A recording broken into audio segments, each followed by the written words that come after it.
Suspeita de gripe aviária é descartada em Santa Catarina. Cidasc reforça alerta máximo para avicultura comercial no estado. Fábrica da LG no Paraná está com 40% das obras concluídas. Mais de R$1,5 bilhão são investidos na nova instalação da multinacional. Lideranças discutem soluções para o futuro urbano em Garopaba, litoral catarinense.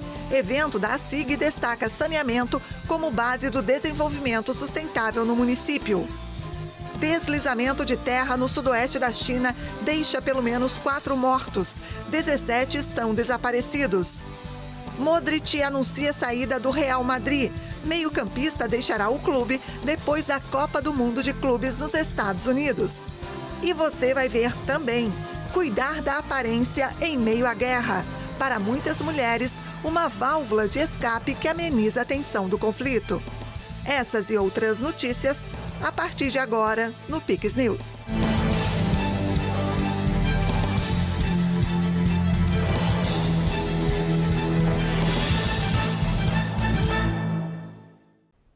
Olá, sejam todos bem-vindos ao Pix News desta quinta-feira, 22 de maio.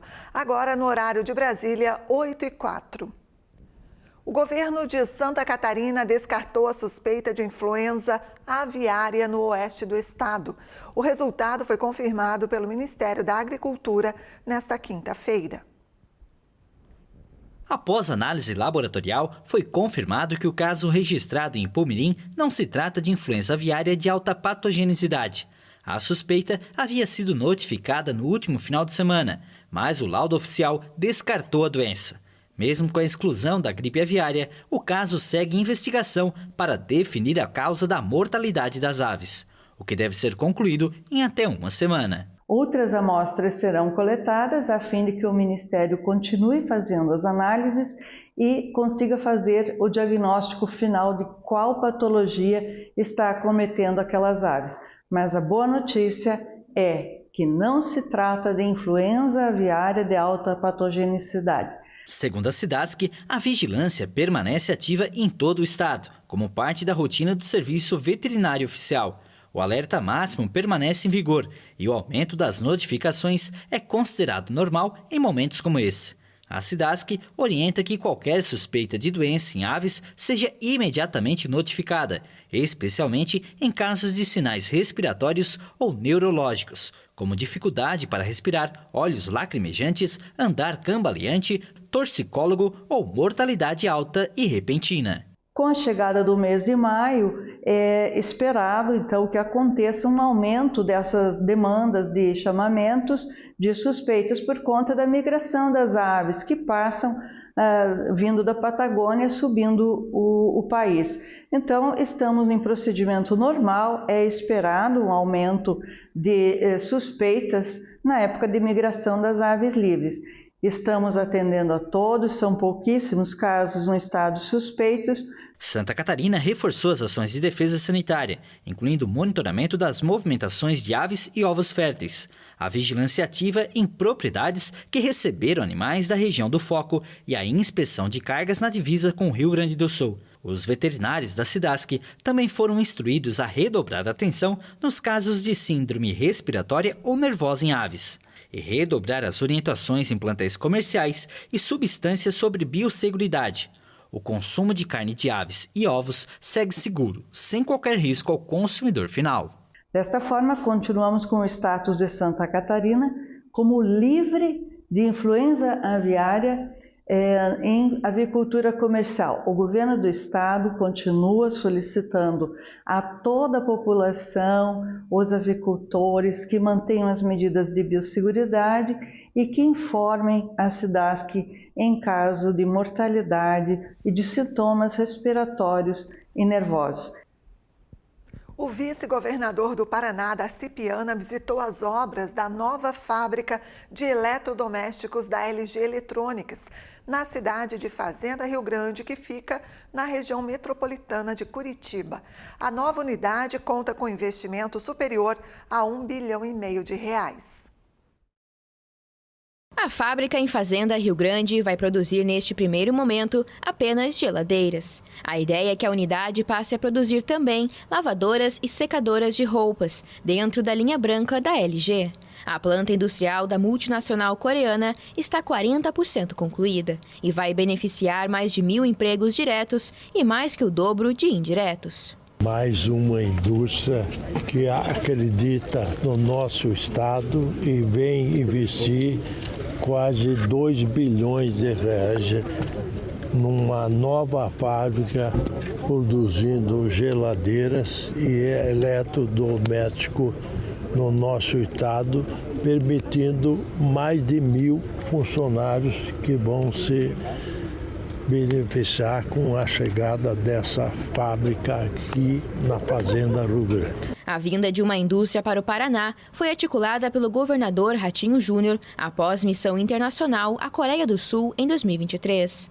Diversos estados brasileiros tinham interesse em receber a fábrica, mas o bom ambiente econômico e de negócios do Paraná pesaram na decisão dos sul-coreanos. Olha, na geração de emprego, nos investimentos que vem atrás em infraestrutura, a presença da LG aqui na cidade de Fazenda Rio Grande reflete o bom momento que vive o estado do Paraná. Essa harmonia que existe entre o governo do estado, prefeituras, Assembleia Legislativa, essa estabilidade política, essa pacificação entre os poderes, ela é fundamental para que o Paraná hoje esteja vivendo um momento extraordinário, com o maior crescimento econômico do Brasil, com o maior crescimento industrial do Brasil, gerando muitos empregos. Então, para nós é uma honra muito grande, juntos aqui, ao lado da Prefeitura de Fazenda Rio Grande, recebendo esse grande investimento bilionário que a LG está fazendo aqui na cidade de Fazenda Rio Grande. A fábrica de Fazenda Rio Grande será um dos principais centros de produção da LG na América do Sul. Com a nova fábrica, os produtos da LG sairão da unidade paranaense para serem comercializados em todo o território brasileiro e América do Sul. O terreno em que a planta industrial está sendo construída teve as obras iniciadas em agosto de 2024 e possui cerca de 770.000 metros quadrados. Até o momento, foram movimentados cerca de 100 milhões de metros quadrados de terra, segundo a empresa. Fazenda Rio Grande foi um dos municípios que mais cresceu no Brasil, de acordo com o censo de 2022 do IBGE.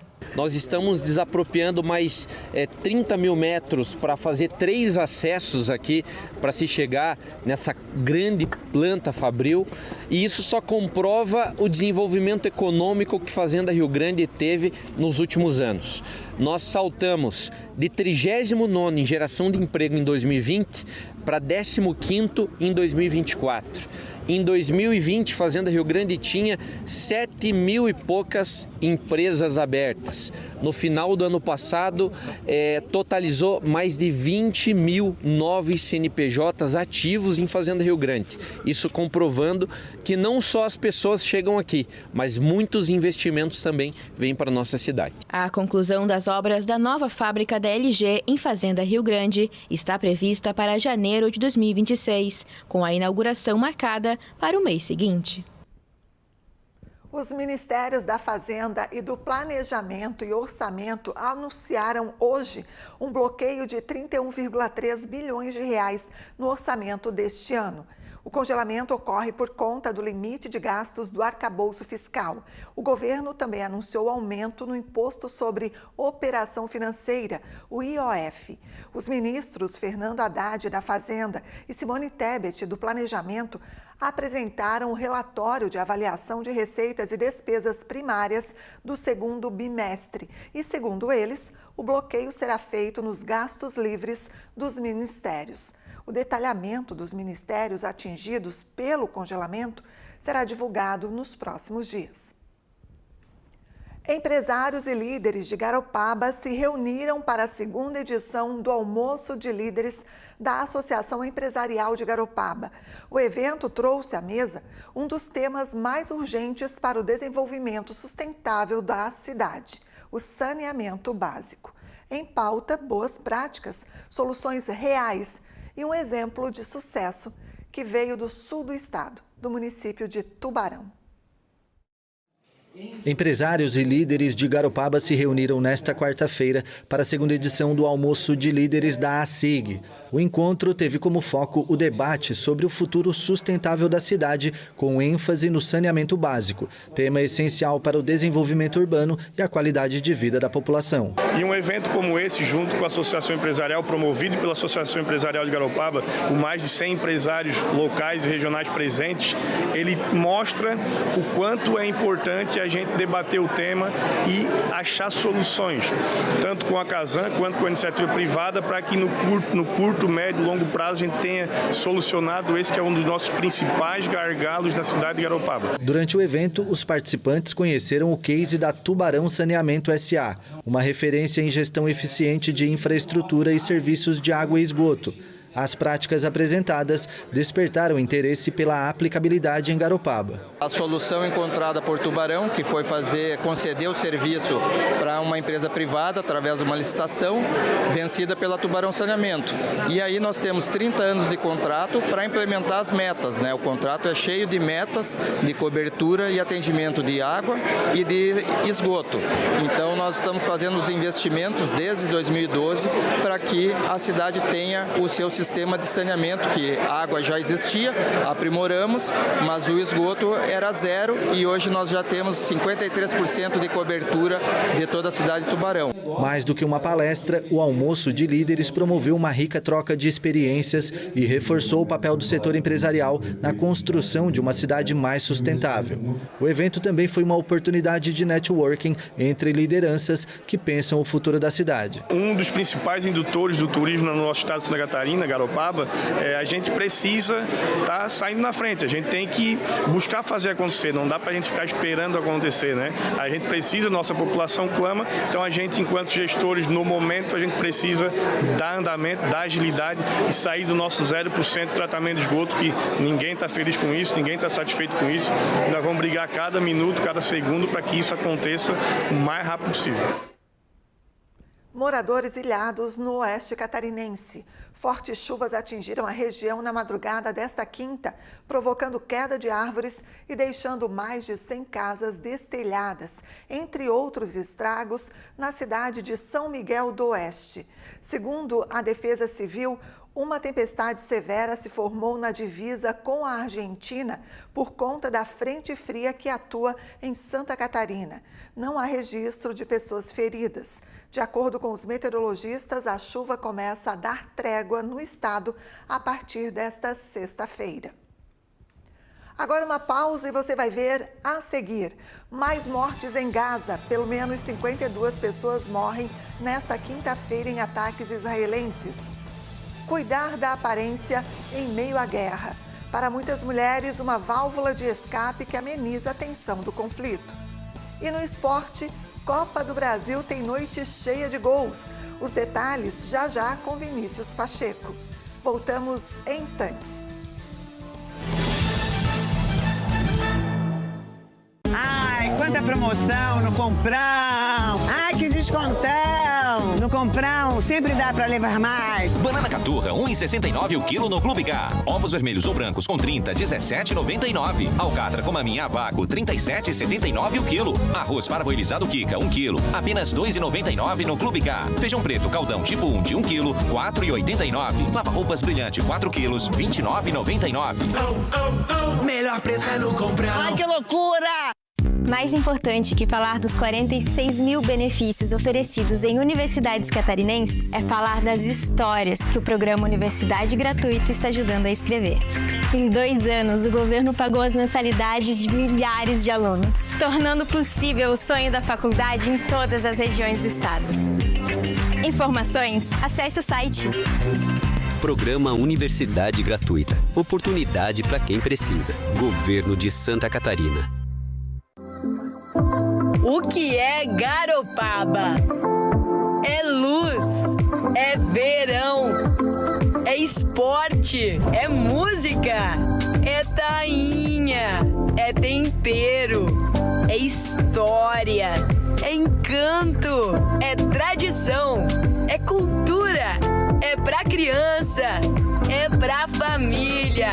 Garopaba é a Garopaba. Venha viver de perto. Hoje eu vou te mostrar qual é a boa em Santa Catarina. 20 centímetros de qualidade. Essa é a boa. E esse trecho tá aqui, é um tapete. Olha aqui, um investimento gigante. Já são mais de 50 obras e ainda tem muito trabalho pela frente. Escuta aí o que o povo tá achando do Estrada Boa. Estrada Boa trazer desenvolvimento. Agora o negócio tá indo. Patrola trabalhando, os caminhões. Melhor ideia que tiver de fazer de concreto. E com certeza vai melhorar para todo mundo. Estrada Boa, Governo do Estado de Santa Catarina. Estamos de volta agora, 8h18. Vamos com alguns destaques internacionais. Pelo menos 52 pessoas morreram na faixa de Gaza nesta quinta-feira em ataques israelenses. A Defesa Civil do território também afirmou que dezenas de pessoas ficaram feridas. Israel emitiu alertas de evacuação para 14 bairros no norte da faixa de Gaza, onde intensificou a ofensiva. O exército israelense divulgou uma mensagem em árabe sobre operações militares de alta intensidade em 14 áreas, onde afirma que organizações terroristas estavam operando. O alerta foi emitido após a ONU informar que havia enviado o equivalente a 90 caminhões de ajuda humanitária para a população de Gaza na noite de quarta, após mais de 2 meses e meio de bloqueio total de Israel. O primeiro-ministro israelense Benjamin Netanyahu enfrenta uma pressão crescente e críticas internacionais para interromper a guerra e facilitar o fluxo maciço de ajuda humanitária. Na quarta-feira, ele declarou que estava disposto a concordar com o cessar-fogo temporário. No início desta semana, Netanyahu disse que, por razões diplomáticas, permitiria a entrada de ajuda em Gaza, mas alertou que Israel assumiria o controle de todo o território. Pelo menos 2 pessoas morreram após um deslizamento de terra no sudoeste da China. Cerca de 19 moradores estão desaparecidos. Os desmoronamentos aconteceram na província de Guizhou. Equipes de resgate trabalham no terreno montanhoso em busca dos moradores que podem ter sido soterrados. 2 deslizamentos de terra ocorreram em partes distintas do condado de Defang. O canal estatal CCTV informou que as investigações preliminares apontaram que quase 20 pessoas ficaram presas sob os escombros. Imagens aéreas da emissora mostraram uma vila inundada por lama marrom que cobria campos agrícolas e se acumulava ao pé de uma montanha densamente florestada. O Ministério da Gestão de Emergências pediu que as equipes de resgate façam todos os esforços possíveis para resgatar os desaparecidos. Mas a região de difícil acesso dificulta o trabalho. E as últimas informações apontam que o número de mortos subiu para 4 após os deslizamentos de terra em Guizhou, no sudoeste da China. 17 pessoas estão desaparecidas. Chuvas torrenciais inundaram grandes áreas do leste da Austrália, com rios transbordando e estradas engolidas pela água. Há registro de pelo menos 3 mortes e cerca de 50 mil pessoas ficaram ilhadas. Em apenas 2 dias, em algumas regiões do estado de Nova Gales do Sul, onde fica a cidade de Sydney, choveu o equivalente a 4 meses. Em muitos lugares, a água subiu de repente, obrigando muitos moradores a buscarem refúgio nos telhados das casas. As autoridades enviaram helicópteros, barcos e drones em uma operação de busca por possíveis vítimas e para o resgate dos moradores ilhados. Grande parte da Austrália tem sido castigada por fenômenos meteorológicos extremos nos últimos meses. A temperatura média na superfície do mar ao redor do país alcançou um recorde em 2024, segundo a Universidade Nacional da Austrália. Um mar mais aquecido libera mais umidade na atmosfera, o que favorece chuvas mais intensas. Várias pessoas morreram na queda de um avião de pequeno porte na Califórnia, nos Estados Unidos.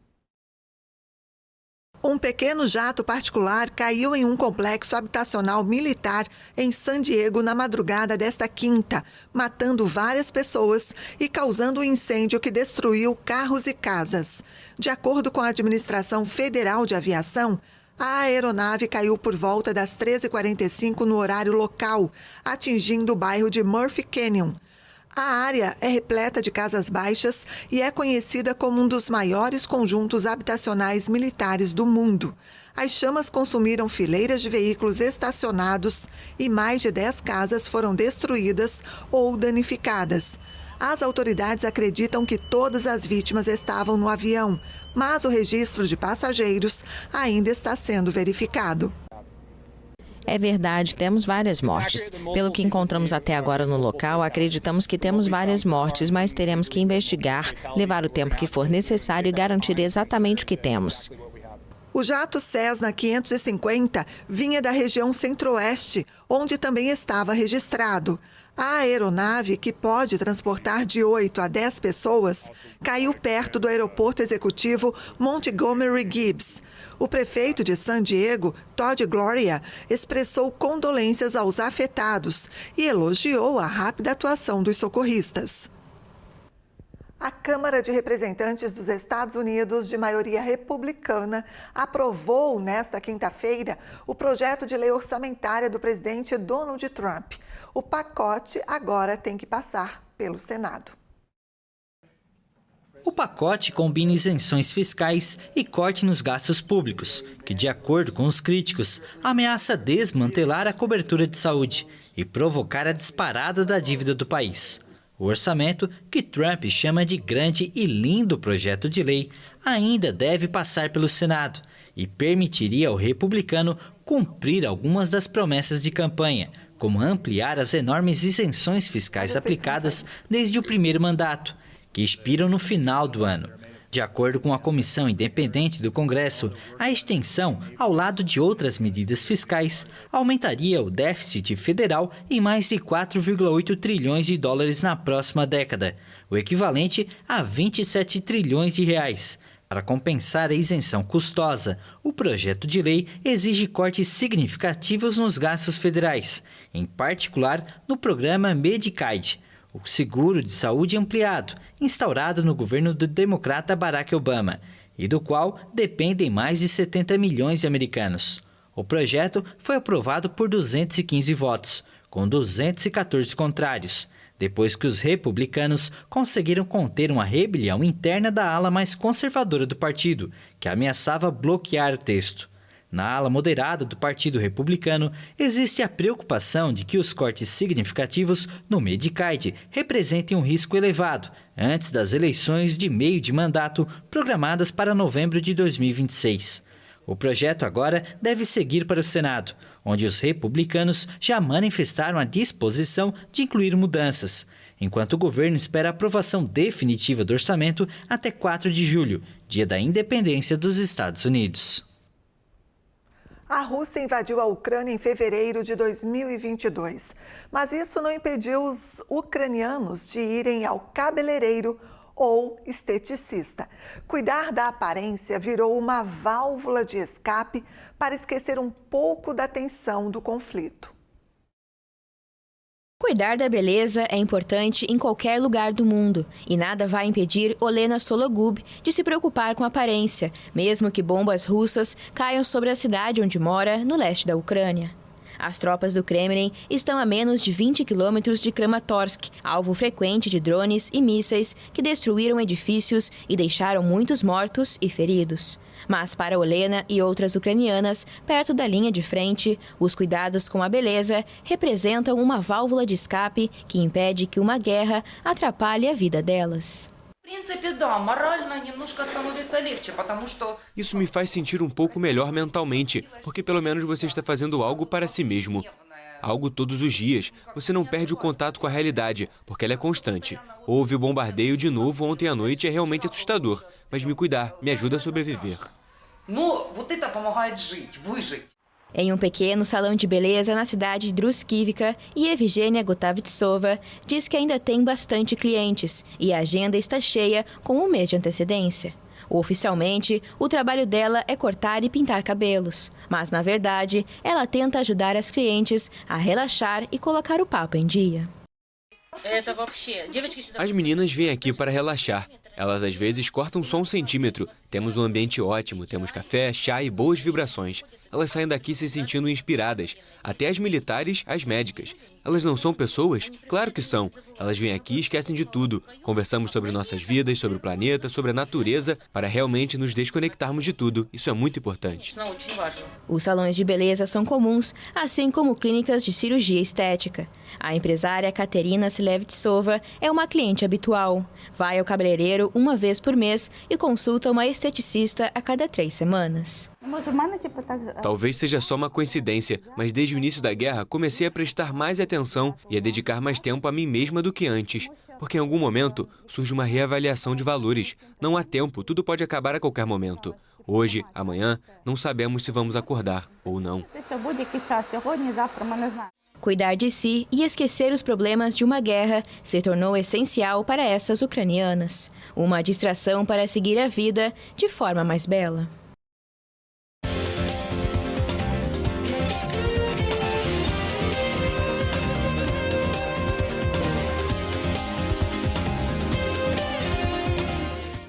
Vinícius Pacheco está chegando por aqui para falar de Copa do Brasil.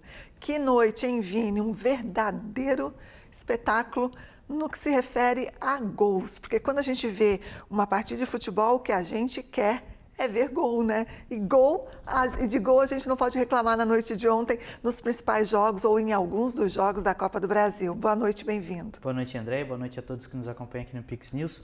22 gols em 6 jogos, o que a gente teve de ruim no final de semana no Brasileirão, nesta quarta-feira a gente teve de sobra de gols durante a terceira fase da Copa do Brasil. E já vamos começar falando do Flamengo, que fez 4 gols, um dos 4 times que fizeram 4 gols nesta noite de quarta-feira. Flamengo começou a goleada com um zagueiro Danilo, após cobrança de escanteio, a bola sobrou e ele meio que de voleio meteu ali uma voadeira na bola e fez o primeiro gol do Flamengo. O segundo veio com o artilheiro Pedro, aproveitando o cruzamento do Ayrton Lucas. Depois o Alexandro botou para a grande área e o outro lateral, o direito, o Varela, fez o gol do Flamengo, fazendo 3-0. Quem diminuiu o Botafogo da Paraíba foi o Henrique Dourado. Na sequência, o Flamengo fez 4-1 no segundo tempo com o Cebolinha. E o 4-2 veio com o Rodrigo Alves, diminuindo aí a goleada para o Botafogo da Paraíba. E então passou o Flamengo, que já havia ganhado na primeira rodada por 1-0 jogando fora de casa. E passa então para as oitavas de final. Quem venceu também fazendo 4 gols foi o rival do Flamengo, o Fluminense, fazendo 4-1, mas saiu atrás. A gente confere agora o gol do Aparecidense. Após a cobrança de escanteio, o Wellington Carvalho fez o primeiro gol. O Fluminense empatou a partida com Samuel Xavier. Na sequência, o Arias brigou pela bola que sobrou na cabeça do Everaldo, fazendo então a virada do Flusão. Saída muito mal do Aparecidense, o Arias aproveitou, deu um chute e o Vanderlei fez contra após o chute ali do Ganso. Na sequência, o quarto gol veio novamente numa saída muito mal do Aparecidense e o Paulo Henrique Ganso meteu esse golaço, fechando então a goleada 4-1 para o Fluminense, também passando para as oitavas de final. 4 gols também do Galo, Atlético Mineiro. E aí a gente confere essa goleada do Galo Mineiro com o primeiro gol marcado pelo Rubens, aproveitando, só empurrando ali, passando entre as pernas do goleirão. 1-0 para o Galo. O segundo gol veio com o Patrick, aproveitando aí cruzamento para a área, mas o Patrick acabou impedido, marcado um impedimento, e na sequência o Patrick sim vai fazer o segundo gol do Galo após a jogada do cruzamento para a área. Patrick empurrou e fez o segundo gol. Depois foi marcado o pênalti para o Galo, mas o Hulk acabou isolando a cobrança de pênalti, mas não fez falta nenhuma, porque o Gustavo acabou passando esse passe aí no contra-ataque para o Rony. Tabelinha aí de ex-palmeirenses, fazendo 3-0, e o quarto gol veio com o Lianco, fazendo então, fechando a goleada 4-0 para o Atlético Mineiro. 4-0 também entre Bahia e Paysandu. E a gente confere agora goleada que começou com Michel Araújo. Cruzamento para a área, Michel Araújo fez o primeiro gol do Bahia. E na sequência, o William José vai fazer 2 gols. Aproveitando o cruzamento para a área, fez 2-0 para o Bahia. e depois, aproveitando o bate-rebate ali na grande área, William José aproveitou e fez 3-0. O quarto gol veio com o Rodrigo Nestor, com esse chute de longe, fazendo 4-0 então para o Bahia. Agora um placar mais magrinho, mas que o que importa é sair classificado. O Corinthians venceu por 1-0 o Novo Horizontino e a gente confere o gol do Yuri Alberto, um golaço, driblou o zagueirão, a gente vai ver por outro ângulo agora, deixou o zagueirão no chão e mandou no canto, fazendo 1-0 para o Timão, que já havia vencido a primeira partida também pelo mesmo placar, 1-0, e se classificou. Agora quem se complicou, o time da Série A, foi o Fortaleza. De toda essa disputa aí de times da Série A nesta quarta-feira, o Fortaleza foi quem ficou pelo caminho. A gente confere agora, a primeira partida havia ficado 1-1 e ontem o Breno Lopes fez o primeiro gol, fez o único gol do Fortaleza e o Retrô empatou com o Mike. Nas cobranças de pênaltis, o Fortaleza foi muito mal, perdeu com o Lucero e o Kevin. Perderam aí, claro, o Fabian Volpe, primo do Thiago Volpe do Fluminense não, do Grêmio, pegou 2 cobranças e quem completou foi o Richard e classificando então o Retrô para as oitavas. Goleirão aí, como a gente falou, o Fabian Volpe, que é primo do Thiago Volpe do Grêmio, fez aí belas defesas e classificou o Retrô, que é um time muito recente, criado em 2017. Agora, caso você aí, torcedor, amante do futebol, quer uma contratação boa para o meio de campo, temos uma novidade aí que pode fazer a diferença no seu time. Isso porque Luka Modric, um dos maiores vencedores da história do Real Madrid, anunciou que vai deixar o clube. O lendário meio-campista croata Luka Modric anunciou nesta quinta-feira que vai deixar o Real Madrid depois da Copa do Mundo de Clubes nos Estados Unidos, depois de 13 temporadas. Em um anúncio feito pelas redes sociais, o jogador afirmou que chegou o momento que ele nunca quis que chegasse e que vai disputar no próximo sábado a última partida no Santiago Bernabéu. Vencedor da Bola de Ouro em 2018, Modric afirmou que não poderia imaginar tudo que viveria no futebol espanhol quando foi contratado em 2012. Durante o período em Madrid, Modric conquistou 28 títulos, 6 Ligas dos Campeões da Europa, 6 Mundiais de Clubes, 5 Supercopas Europeias, 4 títulos do Campeonato Espanhol, 2 Copas do Rei e 5 Supercopas da Espanha. O Real Madrid afirmou que a saída do croata encerra um período inesquecível do capitão no clube espanhol. E aí, tem vaga no seu time? Será? Dá para colocar aí no meio de campo do Figueirense, do Avaí, do Criciúma, daí dos times de Santa Catarina? Eu acho que tem vaga, tá? Eu acho que dá para, mexendo bem ali nos times ali, dá para colocar ele bem ali. Agora, voltando sobre a Copa do Brasil, a gente vai mostrar os resultados de terça e também o que a gente está rolando nesse momento e os jogos de hoje. Isso porque na terça-feira tivemos então o Vasco empatando em 1-1 com o Operário e nos pênaltis venceu por 7-6 nas penalidades. Já o São Paulo havia vencido a primeira partida por 2-1 e na terça-feira ficou também no 2-1. Já o Atlético Paranaense venceu por 1-0 o Brusque, na primeira partida ficou em 0-0, classificou então o Atlético Paranaense e o Grêmio ficou no 0-0 com o CSA, numa partida cheia de polêmicas, principalmente no finalzinho da partida houve um gol que foi anulado, se foi falta, se não foi falta, bem questionável, mas a verdade é que o Grêmio, jogando muito mal, foi eliminado para o CSA, que na primeira partida havia vencido por 3-2 o Grêmio. E agora a gente vai para os jogos de hoje. Estão em campo nesse momento o Internacional, que nesse momento está vencendo por 1-0, e o Cruzeiro também vencendo por 1-0 o Vila Nova. Lembrando que nos jogos de ida, o Cruzeiro venceu por 2-0 e o Internacional venceu por 2-1. Já o Palmeiras e Ceará se mantém nesse momento em 0-0. Quem joga hoje às 9 horas da noite é o CRB e Santos, marcando o possível retorno do Neymar aos gramados após a lesão na coxa, o Capital e o Botafogo. O Botafogo venceu por 4-0 a primeira partida e o Bragantino e Criciúma que venceu o jogo de ida por 1-0. Assim a gente encerra falando então da Copa do Brasil e do Bloco de Esportes aqui no Pix News André, sobre o Luka Modric, tem vaga no Criciúma? Tem em qualquer lugar do mundo, baita de um jogador. É verdade.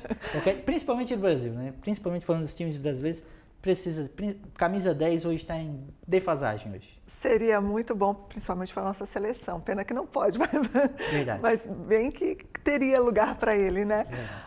Vini, por hoje é só? É isso aí. A gente encerra juntos aqui, então, o Pix News de hoje. Muito obrigada a você pela companhia, a você também, ou a qualquer momento outras informações você confere também no nosso site, é só acessar lá pixtv.com.br. Lembrando que esta edição e todas as nossas reportagens de hoje do Pix News é no nosso canal no YouTube, Pix News HD. Acessa lá e confira também. Na sequência tem Cinepix e a gente se encontra amanhã. Até lá!